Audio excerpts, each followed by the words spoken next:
चलो जल्दी बैठ जाओ पीछे।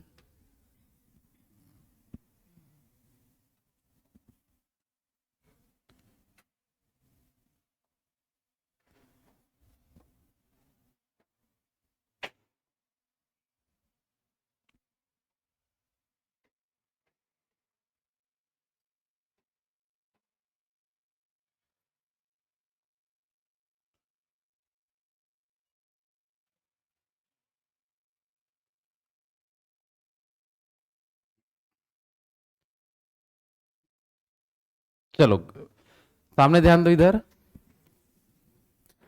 भारत में देख लो नदियां टॉपिक चल रहा है, और नदियों में अरब सागर से गिरने वाली जो भी नदियां थी उसको देख चुके थे इससे पहले।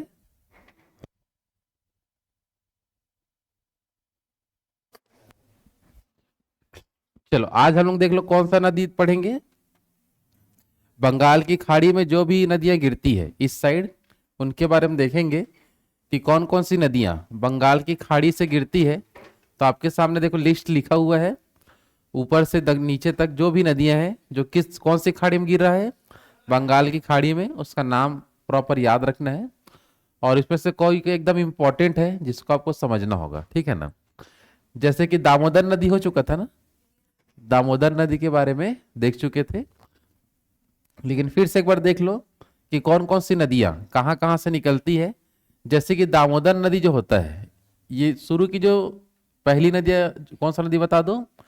दामोदर नदी कहाँ से निकलता है? झारखंड से। स्वर्ण रेखा भी कहाँ से निकलेगा? झारखंड से। वैतरणी को छोड़ के देखो, पहला हो गया दूसरा हो गया, दोनों कहाँ से निकल गया? झारखंड से। वैतरणी को छोड़ के ब्राह्मणी नदी भी कहाँ से निकलेगा? झारखंड से निकल गया। तो झारखंड की कितनी नदी होगी? 3 नदी प्रसिद्ध होगा जो बंगाल की खाड़ी में गिरता है। तीसरे नंबर पर जो वैतरणी नदी है वो कहाँ से निकलता है? उड़ीसा से। कहाँ से निकलेगा? उड़ीसा से। कौन सा नदी हो गया हमारा? वैतरणी नदी। छत्तीसगढ़ से निकलता है कौन सा नदी? महानदी। छत्तीसगढ़ से महानदी आपका निकल जाएगा। इसके बाद देखेंगे महाराष्ट्र में, ये जो है हमारा यहाँ से कौन सा नदी? गोदावरी नदी। कौन सा नदी? गोदावरी। तो महाराष्ट्र से कौन सा आ जाएगा? गोदावरी नदी।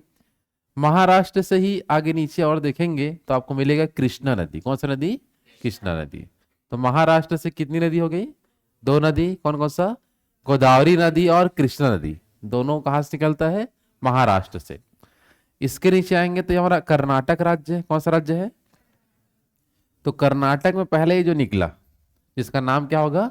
पेन्नार नदी। कौन सा नदी? पेन्नार। और पेन्नार के नीचे आएंगे तो ये निकलेगा कौन सा नदी? कर्नाटक से ही। कौन सा है आपका? कावेरी नदी। कहां से निकल गया आपका? कर्नाटक से। क्लियर है? आगे बढ़ेंगे, नीचे तमिलनाडु राज्य है। तमिलनाडु से 2 नदियां कौन कौन सी? पहला वैगाई नदी। कौन सा नदी बता दो? वैगाई। और दूसरा ताम्रपर्णी नदी। तो ये पूरी बंगाल की खाड़ी में जो जो नदियां गिरती है उसके बारे में याद रखना है। समझ आ पा रहा है? तो दामोदर तो हो चुका था। आज कहाँ से देखेंगे? स्वर्ण रेखा से पढ़ेंगे। कहाँ से पढ़ेंगे? स्वर्ण रेखा नदी से देखेंगे, ठीक है। चलो, तो स्वर्ण रेखा जो नदी है इसके बारे में देख लो क्या क्या आपको समझना है। तो ये आपका देख लो झारखंड राज्य है। कौन सा राज्य है? तो झारखंड में यहाँ पास एक पठार है जिसका नाम क्या है? छोटा नागपुर का पठार। कौन सा पठार? और यही छोटा नागपुर के पठार में एक पहाड़ी भी मिलेगा आपको। समझ आ पा रहा है? तो छोटा नागपुर पठार से, या छोटा नागपुर पठार का जो दक्षिणी क्षेत्र है, यहां से एक नदी निकलती है, इसका नाम क्या है? स्वर्ण रेखा नदी। कौन सा नदी? तो स्वर्ण रेखा नदी कौन से पठार से निकलता बोलेंगे तो कौन सा पठार है? छोटा नागपुर के पठार से। और ये झारखंड से बहते हुए जाएगा उड़ीसा। कौन सा राज्य जाएगा? और उड़ीसा तट पर ही चले जाता है बंगाल की खाड़ी में। कौन सी खाड़ी में? बंगाल की खाड़ी में क्या हो जाएगा? ये विसर्जित हो जाता है। समझ आ पा रहा है? लेकिन इसी के तट पर झारखंड में 2 शहर है, जिसमें से पहला शहर है आपका रांची। क्या बता दो? रांची किस नदी के तट पर है? स्वर्ण रेखा नदी। और एक मिलेगा जमशेदपुर। क्या मिलेगा? जमशेदपुर भी स्वर्ण रेखा नदी के किनारे है। समझ आ पा रहा है? और ये जो छोटा नागपुर का जो पठार है, यहाँ खनिज की अधिकता ज्यादा है। किसकी अधिकता है? तो खनिज की अधिकता के कारण खनिज का जितना भी वेस्ट मटेरियल होता है, समझ आ रहा है, खदानों में, वो कौन सा नदी में बहा दिया जाता है? स्वर्ण रेखा नदी में बहा देते हैं। जिसके कारण कोई जीव जंतु वहां जीवित नहीं रहता। समझ आ पा रहा है? जिसके कारण इस नदी को बोलते हैं जैविक मरुस्थल। क्या बोलते हैं? जहां कोई जीव जंतु नदियों में नहीं पाई जाती, इसलिए नाम क्या रख दिया गया है? जैविक मरुस्थल के नाम से किस नदी को जानते हैं? स्वर्णरेखा नदी। क्योंकि यहाँ पर जितने भी छोटा नागपुर पठार के खनिज निकलते हैं उसका वेस्ट मटेरियल नदियों में बहा दी जाती है। समझ आ पा रहा है? तो उसी में से कौन सी नदी में बहाते हैं इधर का बता दो? स्वर्णरेखा में। लेकिन सबसे प्रदूषित नदी ये नहीं है। सबसे प्रदूषित दामोदर नदी। कौन सा नदी? तो प्रदूषित में बोलेगा सबसे ज्यादा कौन सा है? दामोदर। लेकिन ये भी प्रदूषित है, जिसके कारण कोई जीव जंतु जीवित रह पाते हैं क्या? नहीं। इसलिए इसकी तुलना किससे करते हैं? जैविक मरुस्थल से, क्योंकि इसमें कोई जीव जंतु नहीं पाई जाती है। आए समझ में? बस इतना ही याद रखना है स्वर्ण रेखा के बारे में। क्लियर है सबका? चलो बता दो एक बार फिर से, कौन से पठार से निकलता है? छोटा नागपुर पठार। कौन से तट में बंगाल की खाड़ी में जाएगा? उड़ीसा तट में। तटीय शहर में कौन कौन सा? रांची और जमशेदपुर। रांची और जमशेदपुर याद रखना है। खनिजों के वेस्ट मटेरियल को इसमें बहा दी जाती है, जिसके कारण कोई क्या नहीं पाई जाती? जीव जंतु नहीं पाया जाता। इसलिए इसकी तुलना किससे करते हैं? जैविक मरुस्थल से की जाती है। आए समझ में? आए ना? चलो, स्वर्णरेखा नदी के बाद अगर हम क्रम से देखेंगे तो क्रम के हिसाब से अब हमारा कौन सा नदी आएगा? वैतरणी नदी। कौन सा नदी आएगा? और वैतरणी कहां से निकलेगा? उड़ीसा से। कहां से निकलेगा? उड़ीसा। समझ आ पा रहा है? चलो वैतरणी नदी देख लो, ज्यादा कोई खास बात नहीं है।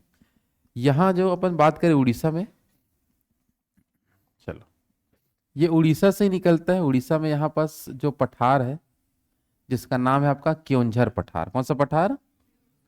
और निकल के ये बंगाल की खाड़ी में ही चले जाता है। और कोई खास बात इसका है क्या? नहीं है। तो कौन से पठार से निकलता है बोलेंगे तो क्योंझर पठार उड़ीसा से निकलता है। और उड़ीसा तट पे ही कहाँ जाके गिर जाता है? बंगाल की खाड़ी में गिर जाएगा। समझ आ पा रहा है? बंगाल की खाड़ी में क्या हो जाएगा? ये विसर्जित हो जाता है। समझ आ पा रहा है? लेकिन अगर इसी के जस्ट ऊपर हम देखेंगे, यहाँ पर जो छोटा नागपुर पठार वाला जो एरिया था, समझ आ रहा है? यहीं से एक नदी आएगा जिसका नाम है ब्राह्मणी नदी। कौन सा नदी? तो ब्राह्मणी नदी दो राज्यों में बहेगा। पहला उड़ीसा झारखंड, और इधर फिर कहाँ जाएगा आपका? उड़ीसा। और उड़ीसा में किस नदी के तट पर? मतलब उड़ीसा तट पर बंगाल की खाड़ी में गिर जाता है। तो ये जो ऊपर से निकला कौन सा नदी है बता दो? ब्राह्मणी नदी। और उड़ीसा से निकल के सिर्फ वो वैतरणी नदी। समझ आ रहा है? ब्राह्मणी नदी कितने राज्य में बह रहा है? दो राज्य में। पहला झारखंड और दूसरा उड़ीसा में बहता है।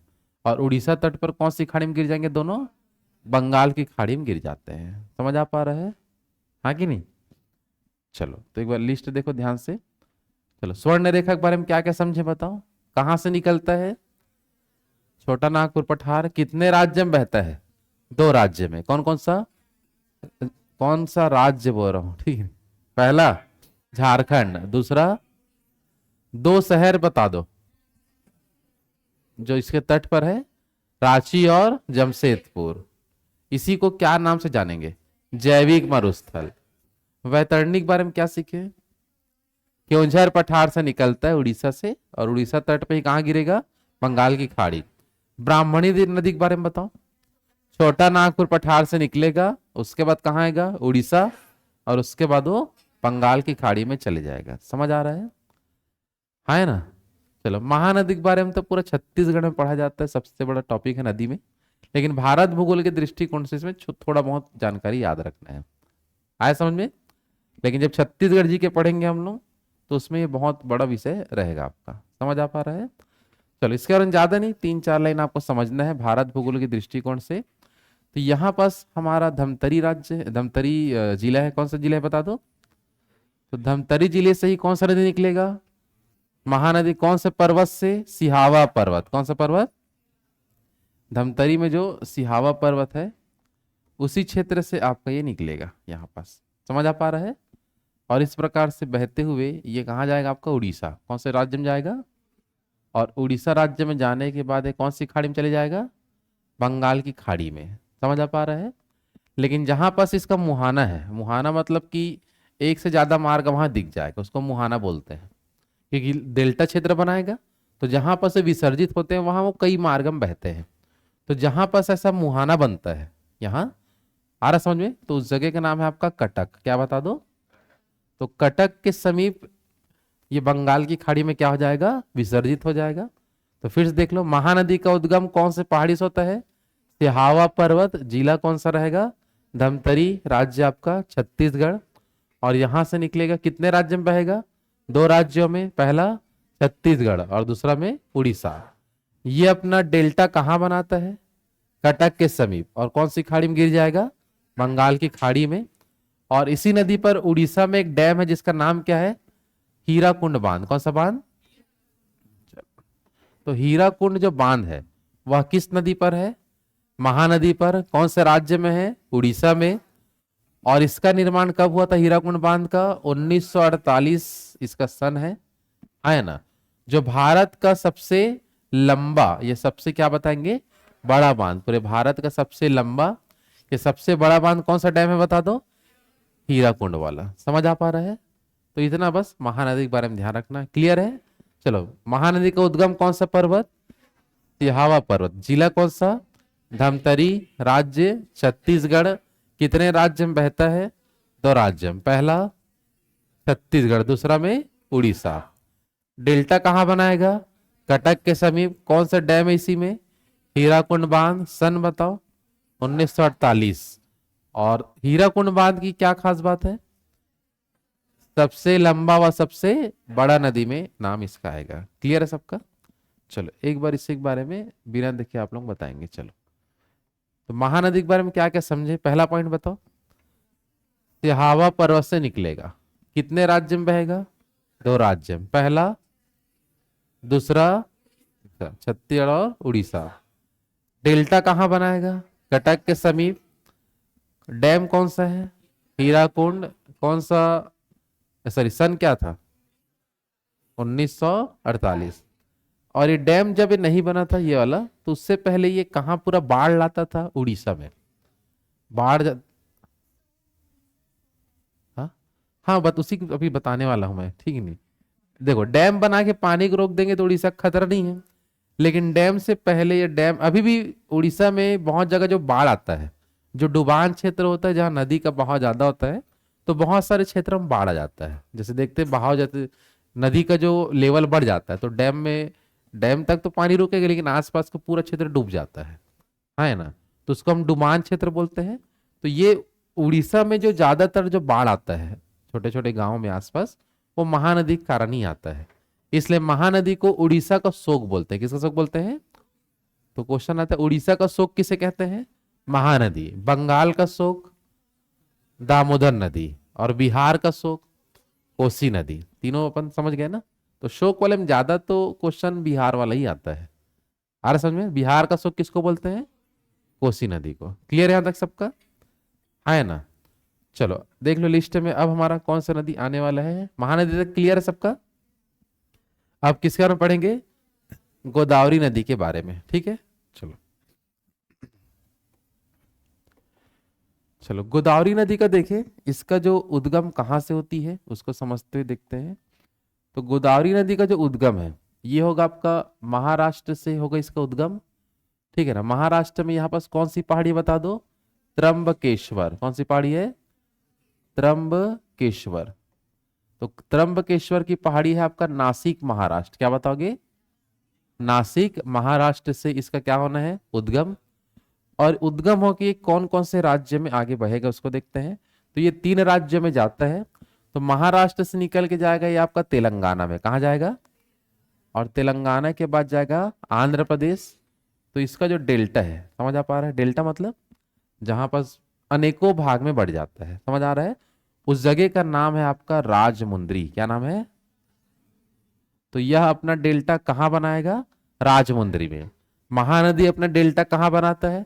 कटक में। समझ आ पा रहा है? तो क्योंकि इसका जब बंगाल की खाड़ी में गिरेगा तो उसका एक ही रास्ता नहीं है, कई और रास्ते हैं। तो इसलिए एग्जाम में कभी भी डेल्टा पूछता है। क्या पूछता है? डेल्टा। कि गोदावरी नदी अपनी डेल्टा कहाँ तैयार करती है? राजमुंद्री। और राजमुंद्री कहाँ है आपका? आंध्र प्रदेश में। कहाँ बताओगे?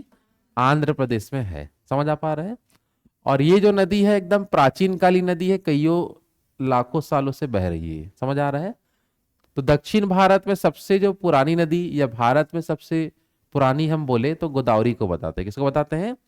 क्योंकि ये जो हिस्सा है ये अफ्रीका महाद्वीप से टूट के आया है। कहाँ से टूट के आया है? मतलब पहले से पूरा ये हिस्सा डेवलप था, ये जगह पहले से है, बस अफ्रीका से टूट के भारत में आया, हिमालय पर्वत बना के गया है। समझ आ पा रहा है ना? इसको पहले बता चुका हूँ। अफ्रीका महाद्वीप से टूट के आया, फिर धीरे धीरे आया, टेथिस सागर से टकराया और कौन सा पर्वत बना? हिमालय। तो उत्तर का क्षेत्र अभी नया नया बना है, लेकिन ये क्षेत्र बहुत पुराना है, और पुराना क्षेत्र तो नदी भी बहुत पुराने बह रहे हैं, वो सीधा उठ के इधर आए हैं। समझ आ पा रहे हैं? तो पुरानी नदियों में किसका नाम जाना जाता है? गोदावरी का। किसका नाम जानेंगे? गोदावरी का नाम आपको यहां से याद रखना है। आ रहा समझ में? हाँ है ना? इसलिए इसी नदी को हम क्या नाम से जानते हैं? तो इसी को बोलते हैं वृद्ध गंगा या बूढ़ी गंगा। क्या बोलते हैं? वृद्ध गंगा या बूढ़ी गंगा के नाम से किसको जानते हैं? तो गोदावरी नदी। और ये जो दक्षिण भारत का ये सबसे लंबा नदी है, दक्षिण भारत का क्या बताओगे? सबसे लंबा नदी है, इसलिए इसको दक्षिण भारत की गंगा बोलते हैं। क्या बोलते हैं? दक्षिण भारत की गंगा किसे कहा जाता है? गोदावरी नदी को कहते हैं, याद रखना। क्लियर है सबके यहाँ तक? है ना? तो फिर से देख लो, उद्गम कहां से हुआ इसका? त्र्यंबकेश्वर की पहाड़ी, नासिक, महाराष्ट्र। कितने राज्य में बहता है? 3 राज्यों में। पहला बताओ? महाराष्ट्र, दूसरा तेलंगाना, और तीसरा आंध्र प्रदेश। मुहाना कहां बनाएगा? राजमुंद्री, आंध्र प्रदेश में। बहुत ही प्राचीन कालीन नदी है ये, इसलिए इसका नाम क्या रखा गया है? वृद्ध गंगा या बूढ़ी गंगा। या लंबाई के हिसाब से देखेंगे तो देश का सबसे लंबा कौन सा है? गंगा। लेकिन दक्षिण भारत का सबसे लंबा गोदावरी, इसलिए बोल देते हैं दक्षिण भारत की गंगा। क्या बोल देते हैं? जैसे छत्तीसगढ़ की गंगा किसको बोलते हैं? महानदी को, क्योंकि वो हमारे लिए सबसे लंबी नदी है। इसलिए लंबी नदी जब भी तुलना करेंगे तो गंगा नदी से करते हैं। किससे करते हैं? गंगा नदी से किया जा सकता है। यहां तक क्लियर है सबका?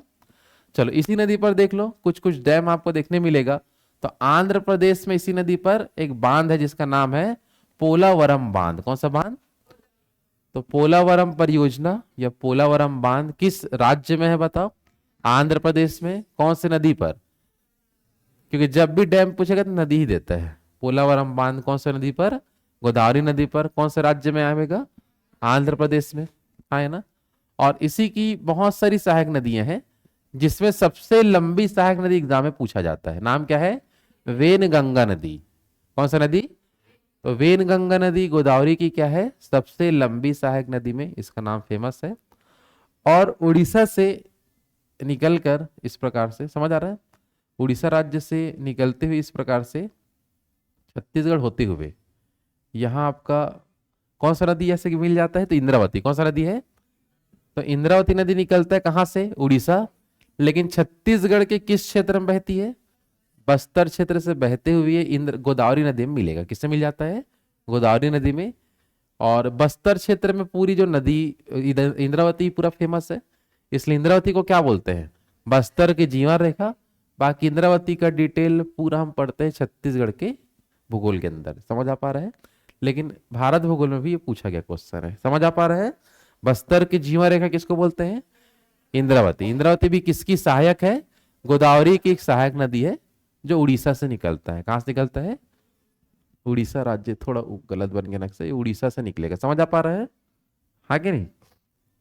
चलो, तो इतना है क्वेश्चन याद रखना किसके बारे में? गोदावरी। चलो एक बार फिर से बताते हैं क्या क्या आपको यहां से याद रखना है ना।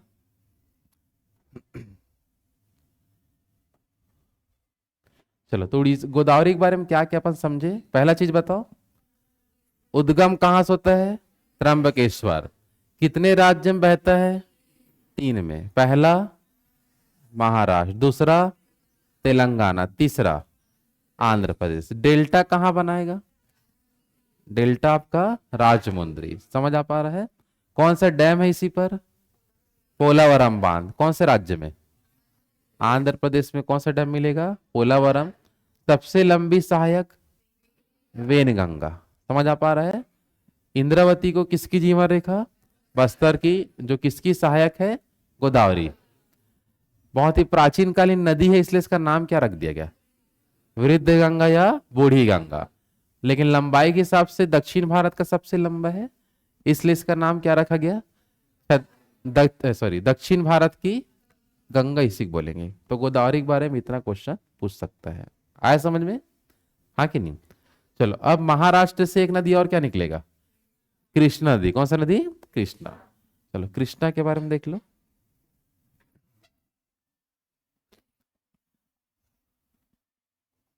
चलो कृष्णा नदी का देखें ध्यान से।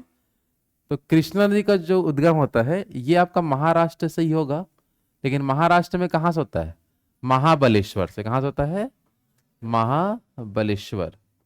तो महाबलेश्वर की जो चोटी है, यहां से कौन सा नदी निकलता है बता दो?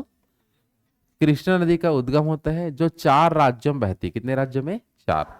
तो सबसे पहले निकल के जाएगा आपका कर्नाटक। कहाँ जाता है? कर्नाटक के बाद जाएगा तेलंगाना। कहाँ जाता है? और तेलंगाना के बाद जाएगा आंध्र प्रदेश। कहाँ जाएगा बता दो? तो कितने राज्य में बहता है ये? 4 राज्य में। कितने राज्य में? 4। सबसे पहले महाराष्ट्र, दूसरा कर्नाटक, तीसरा तेलंगाना और चौथा आंध्र प्रदेश। और इसका जो डेल्टा वाला जो इलाका है उसको भी पूछा गया है बहुत बार कि गोदावरी नदी का डेल्टा कहाँ पास है।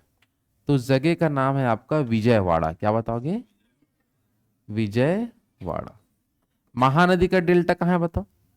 कटक। महानदी का डेल्टा गोदावरी का राजमुंद्री। कावेरी का विजयवाड़ा। विजयवाड़ा कहाँ है बता दो? कहाँ है बता दो? बोल दो कृष्णा नदी में। विजयवाड़ा कहाँ है? आंध्र प्रदेश में। किसका मुहाना है या डेल्टा है? कृष्णा नदी का क्या है? डेल्टा।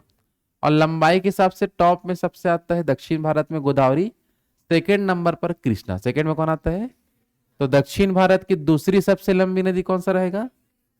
कृष्णा नदी ही याद रखना है। समझ आ पा रहा है? चलो इसी नदी पर कुछ कुछ यदि अपन डैम देखें तो डैम में यहां पास आपको मिल जाएगा महाराष्ट्र में। यहां एक डैम है जिसका नाम है अलमाटी बांध। कौन सा बांध? तो अलमाटी बांध कौन सा राज्य में है? महाराष्ट्र में। किस नदी पर? कृष्णा नदी पर। समझ आ पा रहा है? तो महाराष्ट्र में डैम बता दो कौन सा? अलमाटी बांध। उसी प्रकार से आंध्र प्रदेश में देखेंगे तो यहां पास एक डैम मिलेगा जिसका नाम है नागार्जुन सागर बांध। कौन सा बांध? और उसी के आगे जाएंगे तो यहां पास मिलेगा श्रीशैलम जो डैम है। कौन सा डैम? श्रीशैलम बांध या श्रीशैलम परियोजना। ये सब कौन सा नदी पर दिख रहे हैं? तो 2 आंध्र प्रदेश में दिखा और एक आपका महाराष्ट्र में। समझ आ पा रहा है? तो फिर से एक बार देख लो ध्यान से। कृष्णा नदी पर 3 ठो डैम आपको अच्छे से याद रखना है। पहला बता दो कौन सा है? अलमाटी। कौन सा राज्य? महाराष्ट्र। इसके बाद क्या बताएंगे? नागार्जुन सागर बांध। बहुत बार क्वेश्चन आएगा और नदी ही पूछेगा कि नागार्जुन सागर बांध आंध्र प्रदेश में किस नदी पर? कृष्णा नदी पर मिल जाएगा। समझ आ पा रहा है? इसके अलावा और कौन सा डैम? श्रीशैलम। कौन सा बांध है? ये भी कौन सा राज्य में? आंध्र प्रदेश। और यहां पर हम देखेंगे तो यहां से एक नदी जो आपका मुख्य रूप से देखने मिलता है, ये हमारा कौन सा राज्य है? तेलंगाना। कौन सा राज्य है? तेलंगाना का राजधानी क्या है? हैदराबाद। क्या बता दो? तो यहीं पास आपका एक नदी बहता है, मूसी नदी। कौन सा नदी? तो मूसी नदी कहाँ बहती है? तेलंगाना में। और इसी किनारे एक शहर है जिसका नाम है हैदराबाद। क्या है बता दो? तो हैदराबाद किसकी सहायक है? कृष्णा नदी का। गलत हो गया, सॉरी। मूसी नदी किसकी सहायक है? कृष्णा नदी की क्या है? सहायक।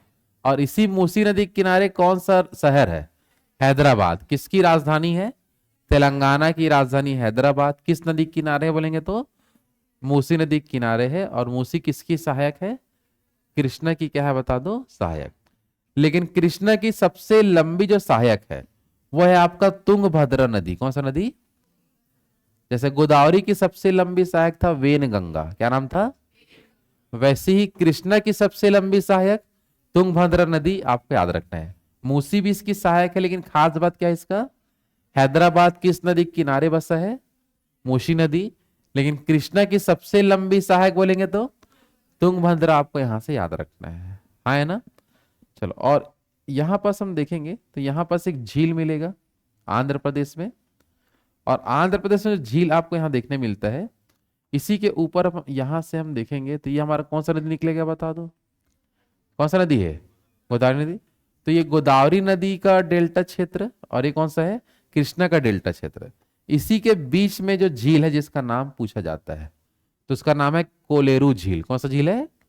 तो झील के बारे में तो पहले समझ चुके हैं, आ रहा समझ में? नहीं पढ़े झील? अच्छा, पहले नहीं, दूसरे लोग समझे हैं, ठीक। झील अभी आगे पढ़ेंगे, ठीक है ना, डिटेल। वो नाम मात्र के लिए बहता है, लेकिन अपने मैप में दर्शाते भी नहीं छत्तीसगढ़ में। बाहर निकल जाता है ऐसा दिखता है।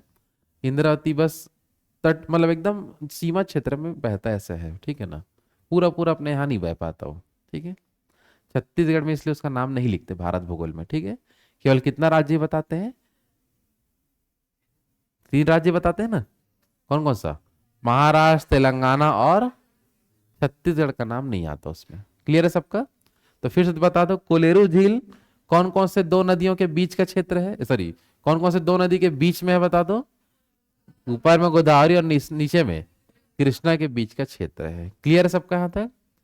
हाँ है ना। चलो, तो कृष्णा नदी के बारे में देखते हैं क्या क्या याद रख सकते हैं, ठीक है। चलो, तो कृष्णा के बारे में बताओ। सबसे पहला उद्गम बताइए। महाबलेश्वर की चोटी से निकलेगा, कौन सा राज्य? महाराष्ट्र। कितने राज्य में बहेगा? 4 राज्य में। समझ आ रहा है? पहला महाराष्ट्र, दूसरा कर्नाटक, तीसरा तेलंगाना और चौथा आंध्र प्रदेश। समझ आ रहा है? और ये दक्षिण भारत की दूसरी सबसे क्या है, लंबी सहायक नदी में इसका नाम आता है। समझ आ पा रहे हैं? 3 ठो डैम इसमें याद रखना है कृष्णा में। आंध्र प्रदेश में 2 ठो है, हाँ है ना। और महाराष्ट्र में 1। महाराष्ट्र में पहला अलमाटी बांध मिल जाएगा, और आंध्र प्रदेश में पहला बताओ नागार्जुन सागर, और दूसरा ये अपनी श्रीशैलम ना, और ये अपनी डेल्टा कहाँ छोड़ेगा? विजयवाड़ा। विजयवाड़ा कहाँ है? आंध्र प्रदेश में। कृष्णा की सहायक नदी देखिए, मूसी नदी, उसी के तट पे कौन सा शहर है? लेकिन सबसे लंबी सहायक तुंगभद्रा। सबसे लंबी सहायक कृष्णा और कावेरी के बीच में कौन सी झील है? कोलेरू झील। कौन से राज्य में? आंध्र प्रदेश में। तो कभी कभी नाम ही पूछता है, राज्य पूछता है। कोलेरू झील कौन से स्टेट में है? आंध्र प्रदेश में। कौन से 2 नदियों के मुहाने के बीच मिलेगा? ऊपर में गोदावरी, नीचे में कृष्णा। क्लियर है यहां तक सबका? हाँ है ना। चलो, अब देखते हैं किसके बारे में, पेन्नार नदी की विशेषताएं, ठीक है।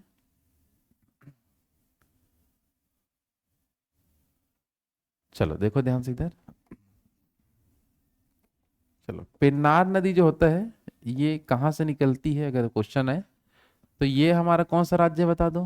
कर्नाटक। ये वाला तमिलनाडु, और ऊपर वाला आंध्र प्रदेश, ठीक है ना। चलो, तो ये जो निकलता है यहाँ पास आपका कर्नाटक का जो सबसे फेमस जो खदान है, कौन सा खान बताओ जल्दी से? कोलार खान। कौन सा खान? कुछ और नाम बोले आप लोग? अच्छा हाँ, नहीं हाँ, ठीक है, पिक्चर का नाम बताते हो, लेकिन केजीएफ ही है, ठीक है ना। चलो, ये हमारा कौन सा खान है बता दो? कोलार खान। तो कोलार खान से ही निकलता है कौन सा नदी? पेन्नार नदी। कौन सा नदी? और इसके बाद वो जाता है आंध्र प्रदेश। कहाँ जाएगा? और आंध्र प्रदेश में कौन सी खाड़ी में गिर जाएगा? बंगाल की खाड़ी में। इसका मुहाना का नाम दिया नहीं है, बस आपको याद रखना है कि कौन से खान से निकलता है। कोलार खान कर्नाटक। कोलार खान जो किस लिए प्रसिद्ध है? सोने का उत्खनन के लिए फेमस है। कौन सा? कोलार खान। तो इसी क्षेत्र से निकलता है कौन सा नदी? पेन्नार नदी। और 2 राज्य में बहेगा, कर्नाटक और आंध्र प्रदेश। और इसका मुहाना डेल्टा या विसर्जन कहाँ होता है? आंध्र प्रदेश में, बंगाल की खाड़ी में। और इसी को पहले समय में बोलते थे पिनाकिनी नदी। कौन सा नदी? पेन्नार का ही पुराना नाम क्या है? पिनाकिनी नदी के नाम से जानते हैं। बस इतना ही क्वेश्चन आएगा, और मेन क्वेश्चन ये वाला बस पूछा जाता है कि पेन्नार नदी कौन से खान से निकलती है? कोलार खान। क्या नाम से जाना जाता था पहले? पिनाकिनी नदी। कितने राज्य में बहती है? 2 राज्यों में, पहला कर्नाटक और दूसरा आंध्र प्रदेश। कौन सी खाड़ी में गिरती है? बंगाल की खाड़ी में। और इसका मुहाना कौन से राज्य में है? आंध्र प्रदेश में। क्लियर है यहां तक सबका? हाँ है ना। चलो चलो बताओ, पेन्नार के बारे में बिना देखे बताइए, क्या क्या याद रखेंगे? पहला, उद्गम कहां से होगा? कोलारखान। प्राचीन नाम पिनाकिनी। कितने राज्य में बहेगा? दो में, पहला दूसरा कर्नाटक और आंध्र प्रदेश। ठीक है ना, क्लियर है तक सबका? चलो, और फेमस नदी में नाम आएगा आपका किसका? कावेरी। देखो फेमस में, देखो मेन क्वेश्चन कहाँ से पूछता है दक्षिण भारत में? गोदावरी से आएगा। एक क्या पूछेगा? कृष्णा। और एक फेमस कावेरी से आपको प्रश्न बनाएगा। ठीक है, तो दक्षिण भारत की नदियों में यही सब आपका फेमस मिल जाएगा। आए समझ में? चलो, तो अब समझते हैं कावेरी के बारे में क्या क्या आपको समझना है।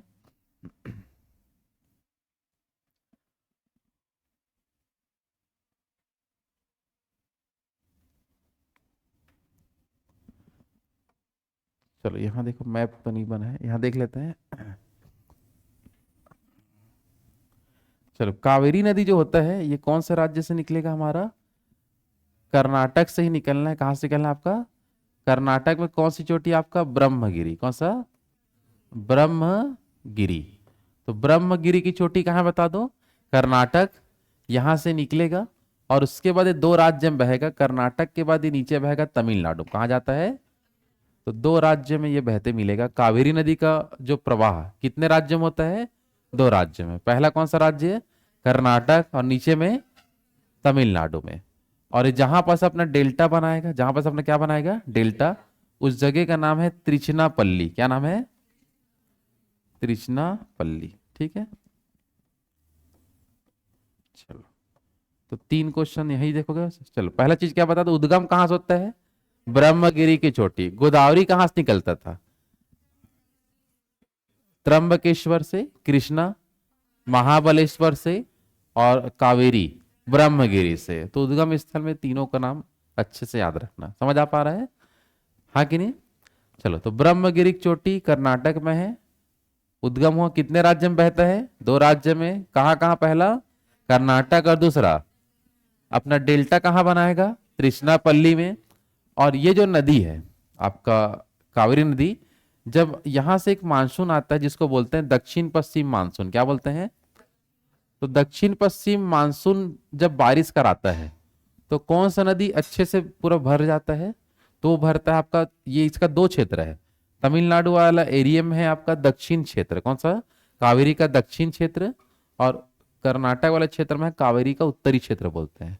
तो कावेरी का जो उत्तरी क्षेत्र है, ये वाला पूरा हिस्सा, इस क्षेत्र में इनको जल किस मानसून से मिलती है? तो दक्षिण पश्चिम मानसून। कौन सा मानसून? और जब मानसून जब लौटता है इस प्रकार से, तो बंगाल की खाड़ी से होते हुए भी आता है कुछ कुछ मानसून। तो इस क्षेत्र में जब बारिश होता है तमिलनाडु के कोरोमंडल तट में, इधर मालाबार इधर है ना, तो तमिलनाडु के कोरोमंडल तट वाले में जब बारिश होती है, कौन से मानसून से होता है? उत्तर पूर्वी मानसून। कौन सा मानसून? तो उससे कावेरी नदी को फिर से जल की प्राप्ति होता है और ये मिलता है दक्षिणी क्षेत्र को। किस क्षेत्र को? दक्षिणी। तो कावेरी नदी के उत्तरी क्षेत्र को जल की आप, यह जल कहां से प्राप्त होती है? तो दक्षिण पश्चिम मानसून से। और कावेरी का दक्षिणी क्षेत्र को जल कहां से मिलेगा? उत्तर पूर्वी मानसून। मतलब शुरू 6 महीने तक इससे मिल जाता है पानी। इस 6 महीना ये मानसून बहता है और वापिस में 6 महीना ये वाला मानसून आएगा। समझ आ पा रहा है? तो जाते टाइम भी बारिश कराएगा इस नदी पे, आते टाइम भी बारिश कराएगा इसी नदी पर। समझ आ रहा है? इसलिए ये नदी साल भर भरी रहती है, एकदम साल भर इसका पानी कभी सूखता है क्या? नदी नहीं, क्योंकि दोनों तरफ से इसको पानी मिलना है वर्षा में। समझ आ पा रहा है? इसलिए इसका नाम रख दिया गया वर्षवाहिनी नदी। क्या बोलते हैं? तो वर्षवाहिनी क्यों कहते हैं? समझ आ पा रहा है? क्योंकि साल भर इस नदी पर क्या रहता है? पानी बहता है। आ रहा समझ में? और क्यों ऐसा हो पाता है? क्लियर सबका? क्योंकि इस नदी का दो क्षेत्र है, उत्तरी क्षेत्र और दक्षिणी क्षेत्र। उत्तरी क्षेत्र को जल की आपूर्ति किस मानसून से? दक्षिण पश्चिम मानसून भी बारिश कराएगा तो इसको मिल जाएगा। और उत्तर पूर्वी जब इधर यहाँ बारिश कराएगा नीचे में, तब भी कौन सा नदी को पानी मिलेगा? कावेरी को पानी मिलता है। इसलिए नाम क्या रख दिया गया है? वर्षवाहिनी नदी। अब साल भर इसमें पानी है तो इसके आसपास के इलाके में पूरा धान बोया जाता है। मतलब पूरा यहां से क्या निकलता है? राइस निकलता है। समझ आ पा रहे हैं? इसलिए इसको बोलते हैं rice bowl of the south India. क्या बोलते हैं? Rice bowl of the south India. किस नदी क्षेत्र को बोलते हैं? कावेरी नदी का जो घाटी वाला जो इलाका है, कावेरी नदी के आसपास का जो क्षेत्र है, उसको हम क्या नाम से जानते हैं? Rice bowl of the south India, क्योंकि दक्षिण साउथ इंडिया को जो भी धान का उत्खनन, ये धान का जो उत्पादन वगैरह जो होता है, वो सब चीज इस नदी के पानी से मिलता है। आ रहा समझ में? तो दक्षिण भारत को अधिकांश जो जल की आपूर्ति किस नदी से होती है? कावेरी नदी से, क्योंकि साल भर यहाँ पानी भरे रहता है। और इसी नदी के पानी को लेकर विवाद होता है, क्योंकि पूरा साल भर भरे रहना है। तो 4 राज्यों के बीच इसमें विवाद भी होगा, आगे देखेंगे, जिसको बोलेंगे।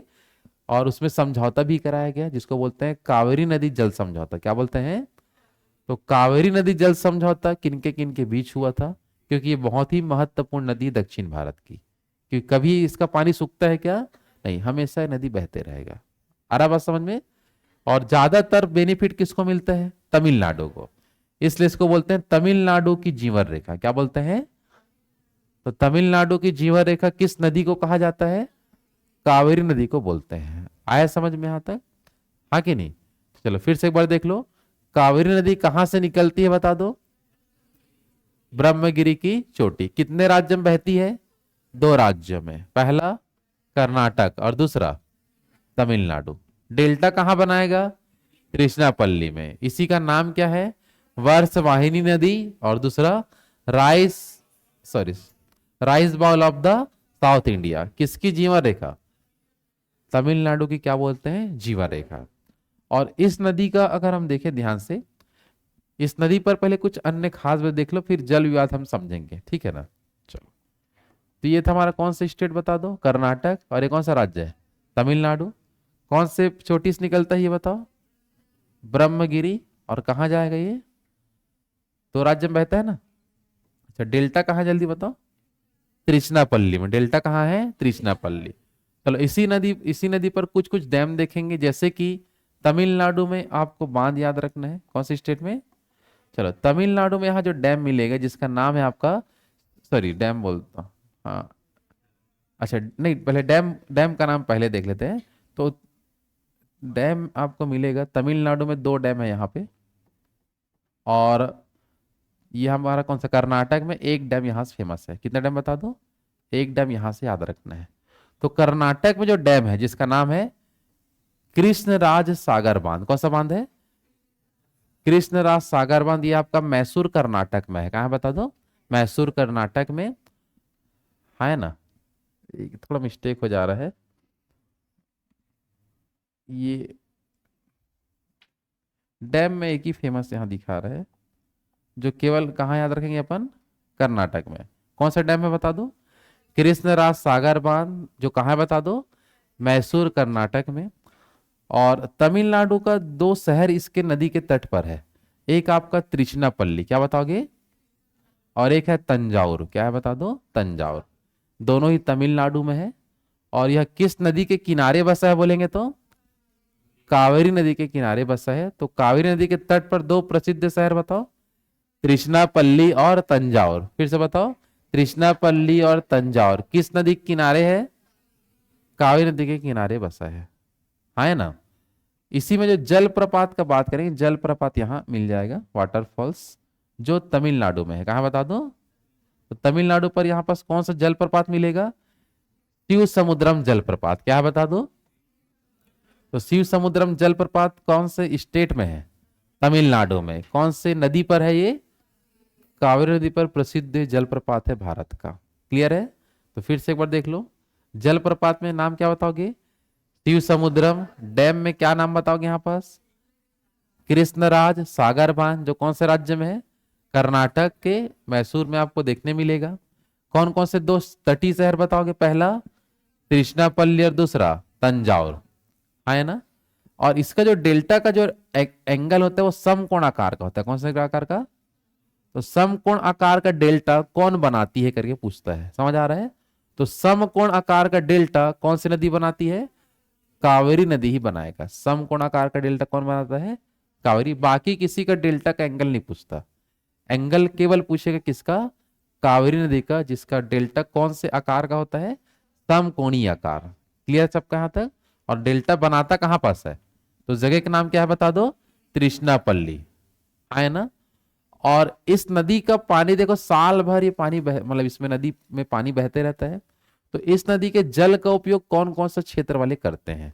तो पहले तो कर्नाटक वाले लोग करेंगे, कहाँ वाले करेंगे? दूसरा में तमिलनाडु, जहां बहता है उनको तो देना ही है, उनको तो रखेंगे ही जल। इसके अलावा इसका उपयोग करता है केरल। कौन करता है? केरल। और यहां पास का जो क्षेत्र दिख रहा है इसको बोलते हैं पांडिचेरी। क्या बोलते हैं? जो तमिलनाडु का जो क्षेत्र है ऊपर का यहाँ पे वाला, इसको बोलते हैं पांडिचेरी। क्या बोला जाता है? पांडिचेरी। तो ये केंद्र शासित प्रदेश है।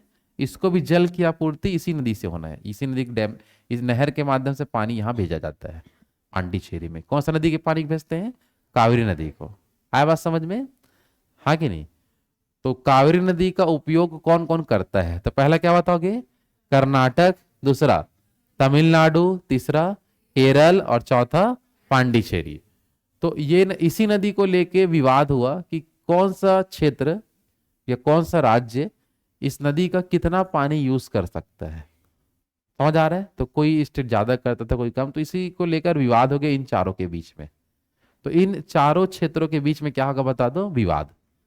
और उसका निपटारा करने के लिए इस नदी का समझौता कराया गया इन चारों के बीच में। समझ आ रहा है?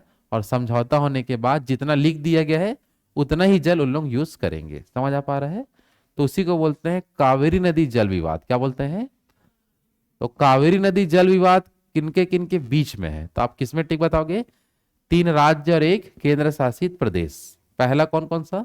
तमिलनाडु ज्यादा जो पानी रखेगा उसके हिसाब से मैं लिख दिया हूं। दूसरा आपका कर्नाटक, तीसरा केरल और चौथा पांडिचेरी। तो ये है इन कावेरी नदी जल विवाद इन चारों के बीच में स्थित है। आया समझ में? और कावेरी नदी जल विवाद का निपटारा करने के लिए 1990 में कावेरी नदी न्यायाधिकरण का गठन हुआ था। किसका? आपका कावेरी नदी जल विवाद न्यायाधिकरण का गठन कब किया गया था? 1990 में। और इसका फैसला आया 2007 में। कब फैसला है बता दो? और उस फैसले के अनुसार सबसे ज्यादा जल मिला तमिलनाडु को। किसको मिला? कितना जल ये यूज कर सकता है? तो 419 अरब क्यूबिक फीट। क्या बताएंगे?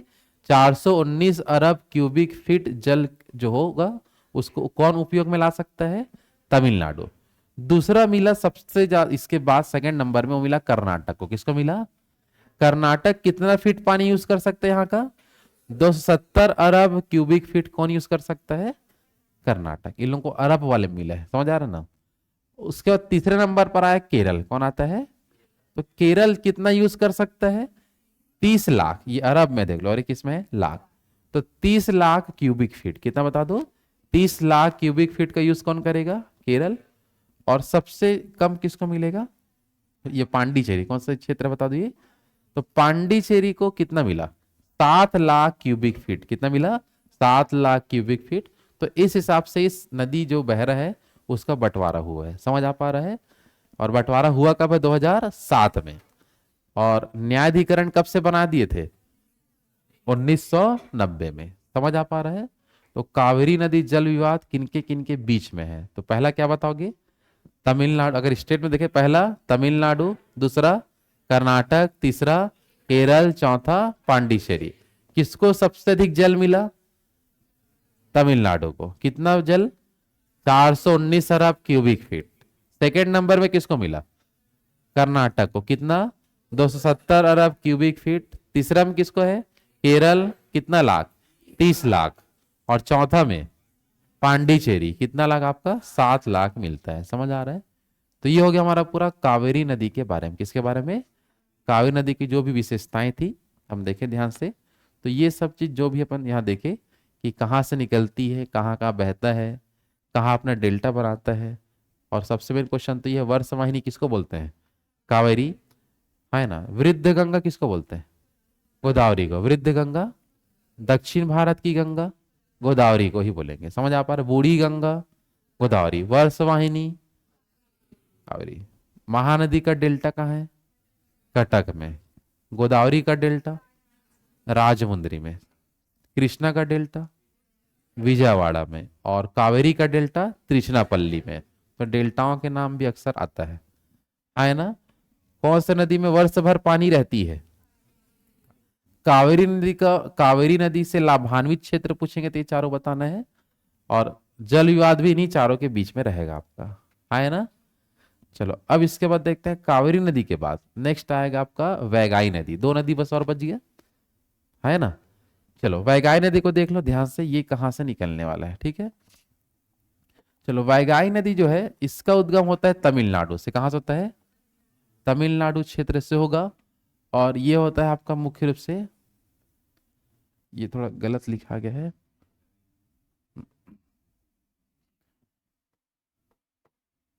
ये पारसनाथ की चोटी से। कहाँ से होता है? एक पारसनाथ आपका झारखंड वाला भी है, वो वाला नहीं है, लेकिन समझ आ रहा है। तो तमिलनाडु में कहाँ से निकलता है बता दो? पारसनाथ। क्या बताओगे? पारसनाथ की चोटी से निकलता है, तमिलनाडु से निकलेगा। और तमिलनाडु में यहाँ पास जो एक क्षेत्र है जहाँ जिसका नाम है रामेश्वरम, क्या बता दो? तो रामेश्वरम के समीप ये अपना डेल्टा बना देगा। समझ आ पा रहा है ना। तो रामेश्वर के समीप ये कहाँ गिर जाएगा बता दो? बंगाल की खाड़ी में। तो एक ही राज्य में बहेगा वैगाई नदी, तमिलनाडु से ही निकलेगा और तमिलनाडु क्षेत्र में बहते हुए कहाँ चले जाएगा? बंगाल की खाड़ी में। लेकिन जहां पर इसका डेल्टा है उस जगह का नाम क्या है? रामेश्वरम के समीप ये बंगाल की खाड़ी में गिर जाएगा। इसी के किनारे एक शहर है जिसका नाम है आपका मदुरै। कौन सा शहर? तो मदुरै शहर किस नदी के किनारे बसा है? वैगाई नदी के किनारे है। कौन सा राज्य? तमिलनाडु। हैदराबाद किसके किनारे है? मूसी के किनारे। हैदराबाद कांची, कांची कांची रांची, एक तो लिखे थे ना।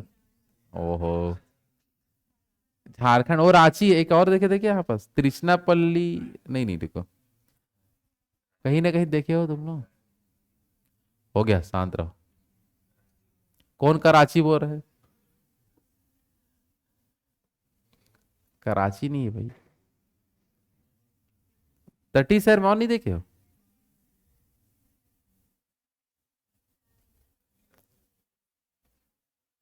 अच्छा ये वाला, सॉरी सॉरी मिस्टेक हो गया था। त्रिचनापल्ली और तंजाउर है ना, किसके तट पर है? कावेरी के तट पर है। कौन सा राज्य में? और रांची किसके तट पर है? स्वर्ण रेखा। रांची स्वर्ण रेखा है ना। और कोलकाता किसके तट पर है जो पहले पढ़े होंगे? हुगली नदी। कोलकाता हुगली। उड़ीसा का शोक किसको बोलते हैं? उड़ीसा का शोक, बंगाल का शोक दामोदर, बिहार का शोक कोसी नदी। वैगाई नदी कहाँ से निकलता है? पारसनाथ और डेल्टा रामेश्वरम के पास बनाएगा। और इसी तट पे कौन सा शहर है? मदुरै। बस इतना ही है। एक लास्ट नदी कौन सा हमारा बच गया? ताम्रपर्णी। ये सब छोटी नदी है, बड़ी नदी में चार ही ठो आपको मेन याद रखना है। समझ आ पा रहा है? गोदावरी, कृष्णा, कावेरी, ये तीन एकदम फेमस है। बाकी आप देख सकते हो, ठीक है। ताम्रपर्णी देख लो, ये भी आपका निकलता है तमिलनाडु से निकलेगा। कहाँ से निकलता है? नीचे इधर तमिलनाडु क्षेत्र से निकलता है ये। और जहां से निकलता है उस जगह का नाम है, उस चोटी का नाम है अगस्त, अगस्त मलाई। कौन सी चोटी? अगस्त मलाई। और ये अगस्त मलाई की जो चोटी है ये है आपका इलायची पर्वत में। कौन से पर्वत में? इलायची पर्वत तमिलनाडु वाला जो क्षेत्र है, जिसमें कौन सी चोटी मिलेगा आपको? अगस्त मलाई की चोटी है। यहीं से नदी का जो होता है आपका उद्गम होता है। समझ आ पा रहा है? और ये गिरता है मन्नार की खाड़ी में। कौन सी खाड़ी में? तो ये यही क्वेश्चन यहाँ से मेन आता है कि मन्नार की खाड़ी में कौन सी नदी गिरती है बता दो? तो ताम्रपर्णी जो नदी है इसका विसर्जन का कौन सी खाड़ी में होता है बता दो? मन्नार की खाड़ी में होता है। और कोई खास बात नहीं है। समझ आ रहा है? तो ताम्रपर्णी नदी का उद्गम बताओ। अगस्त मलाई की चोटी जो कौन से पर्वत में है? इलायची पर्वत। इलायची पर्वत कौन सा राज्य? तमिलनाडु। और कौन सी खाड़ी में विसर्जित होती है? मन्नार की खाड़ी में विसर्जित होगा। क्लियर है? तो ये हो गया हमारा दक्षिण भारत की जो नदियां थी जो कौन सी खाड़ी में गिरती है बता दो? बंगाल की खाड़ी में गिरने वाली जो पूरी नदियां थी उसके बारे में हम लोग देख चुके हैं, हाँ कि नहीं। चलो वैगाई नदी और ताम्रपर्णी दोनों कहां से निकलता है? कौन सा राज्य? तमिलनाडु। कावेरी और पेन्नार कौन सा राज्य? कर्नाटक। कृष्णा और गोदावरी महाराष्ट्र। महानदी छत्तीसगढ़। ब्राह्मणी नदी झारखंड। वैतरणी उड़ीसा। स्वर्ण रेखा झारखंड। दामोदर झारखंड। समझ आ पा रहा है? तो ये हो गया बंगाल की खाड़ी में गिरने वाली नदियां कंप्लीट। हाँ कि नहीं। कल इसके आगे हम जो पढ़ेंगे वो रहेगा नदी घाटी परियोजनाएं या डैम्स के बारे में देखेंगे कि कौन कौन से राज्य में कौन कौन सा बांध है उसको समझेंगे। और लिस्ट हम तो पहले पूरा देखेंगे, फिर आने लायक जो भी डैम के बारे में पढ़ेंगे अलग से। क्लियर है सबका। और उसके बाद नेक्स्ट जो हमारा आएगा वो झील के बारे में। किसके बारे में? कि कौन कौन सा झील यहाँ पास है, नदी से रिलेटेड ही रहेगा। बस 2 टॉपिक इसमें रह गए हैं। हाँ कि नहीं। आ रहा बात समझ में? चलो तो बाकी इसका के कल देखते हैं, आज यहीं तक पढ़ लेते हैं। ठीक है।